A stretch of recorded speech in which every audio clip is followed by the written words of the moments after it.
Ayan, so isang magandang hapon po mga boss. So ngayon po ay araw po ng Sabado. Ayan, so as what I have said, no, kanina sa ating sa vlog natin doon po sa Carrera Tips Nissan, na dito sa ating sa ating lumang YouTube channel, yung Best Time TV, magbibigay po tayo ng idea about sa laban bukas araw po ng Sunday, sa laban po ng Silver Cup 2026 Group 1, no. Ayan, so milyang distansya 1,800 meters. So marami po yung contender, no. 13 kalahok po sa bukas araw po ng Linggo sa Silver Cup. So marami po yung sumali. So ayan, so bago natin umpisa yung lahat, para sa hindi pa nakapag-subscribe ng ating YouTube channel Best Time TV, sana supportahan nyo po sa pagsusubscribe, i-like nyo po yung ating video at pakishare po sa mga Facebook group. At yung ating bagong YouTube channel, Carrera Tips Nissan, pakivisit na lang at mag-subscribe po kayo doon mga boss, pakisupport na lang po. So dito sa race number 3, bukas araw po ng Sunday, si Primavera, nanalo po ito noong May 24 sa milya 2,000 meters, 2:04.4, 5 kabayo yung lamang. Kalaban sila Marvelous Maxine, Midnight Bell.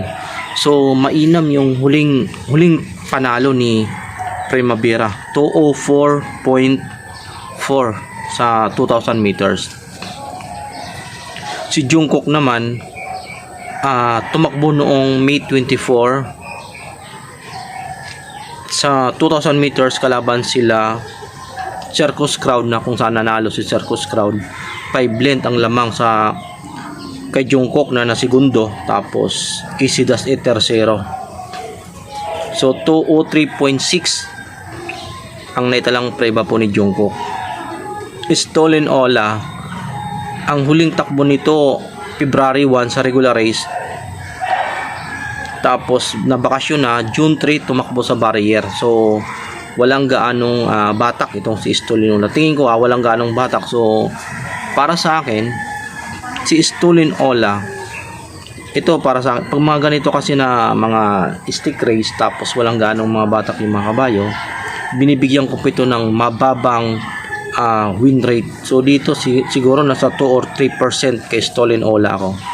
Yung Binalot Iyo, November 16 last year, yung huling takbo nito ni Binalot Iyo, tapos na bakasyon, tumakbo ngayong taon sa barrier May 27. So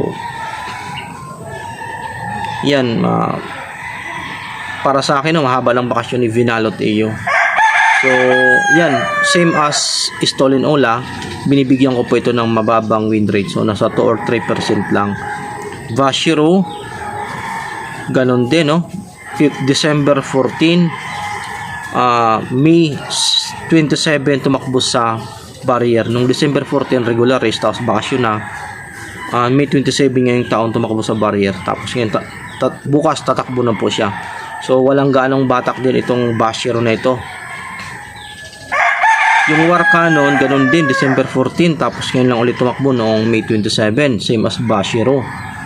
Yung Circus Crowd, ito ang kaganda kay Circus Crowd, nakapabor po sa kanya kasi nga sa laban nila Biabel noong May 24, Biabel, Jungkook, Don Julio, ang nangyari kasi dito, si Biabel ang bumandira, sinabol agad ni Jungkook. So first time for the history ng laban ng takbo ni Jungkook na talagang inuna agad. So madalas kasi yung takbo ni Jungkook, yung lagi strategy niya remate. So nagulat nga ako noon, but biglang inuna si Jungkook, hinabol kay Biabel, mauubos. Sabi ko may darating na deremate. It's either Isidas or si Circus Crowd. Ngayon si Don Julio naman, kasi ang expected ko nun maglulutsahan, possible na maglutsahan si Biabel tsaka si Don Julio. Pero itong si Don Julio, nung sa labasan pa lang naiwan na agad siya, tapos sabay hinabol, inatras, tapos humabol ulit, tapos umatras. So kumbaga ang nangyari, parang tingin ko naturuan po ito ni Boss Sandy Javier na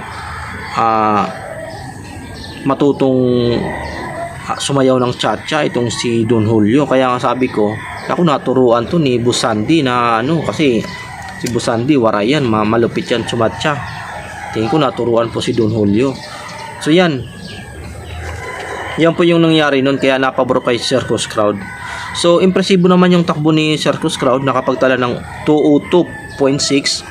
So impresibo, although napabor sa kanya yung ganong plano, pero maganda rin naman yung kanyang record 202. So para sa akin, umintadong kabayo Circus Crowd.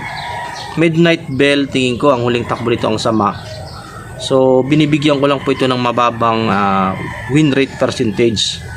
Talo siya kay Primavera. So yan, mababang percentage ako kay Midnight Bell. Si Ghost noong May 24, hindi po ito sinama. Nagulat nga ako na ba't hindi sinama sa sa laban nila Don Julio, kila Junko, kila Biabel.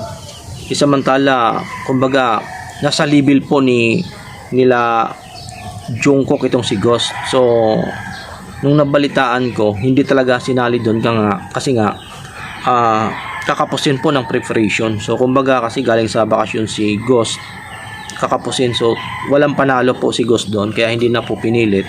Talagang nagbatak lang ito ng dalawang takbo sa regular race noong May 10 tsaka May 24. So nagbatak lang po ito si Ghost. So possible medyo bibigyan po pa ito ng medyo mataas-taas konti na percentage win rate. So tingin ko nasa 10% si Ghost.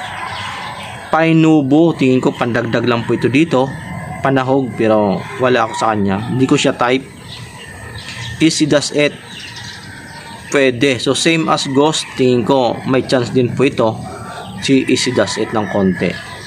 Transform, kay Transform tingin ko mababa ang kanyang percentage win rate. So 2 or 3%. Hindi ko siya type.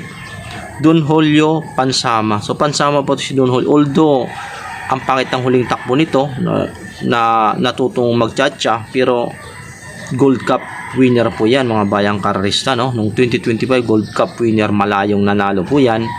So isasama po natin yan mga bayang karerista, si Don Julio. So dito sa race number 3 sa Silver Cup, ang top 3 pick ko, Jungkook,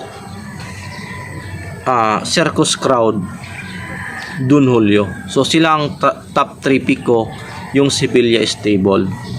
So yan, top 3 pick ko po yan, Jungkook, Don Julio, tsaka Circus Crowd. Sevilla Stable po ito. Ngayon, tingin ko kung masisilat itong tatlong tatlong brother na ito, si Don Julio Mayor, no? Tapos Circus Crowd female, Jungkook male. So itong tatlong Sevilla na ito, kung sakaling man matsamban silang matalo, hindi na pabor sa kanila, tingin ko pwedeng tumalo Easy Does It, Ghost, tsaka Primavera. So yan, kasi si Primavera nung nakaraan umintado yung kanyang takbo, mali natin mag-improve pa. So yan, yung na yan. Basta dito sa tatlo, kung pipili man ako ng tatlo, kunyari tatlo lang yung pipiliin ko, magtitipid ako Jungkook, Circus Crowd, Don Julio. Ngayon kung magdadagdag ako dito, siyempre mamimili ako kila Easy Does It, Ghost, tsaka Primavera. Yung iba hindi ko na sila alalahanin. So binibigyan ko sila ng mababang win rate kasi nga walang gaanong batak yung kabayo. So, kaya kung nagustuhan nyo yung aking analyze para bukas araw po ng linggo sa Silver Cup, subscribe na mga bayang karista.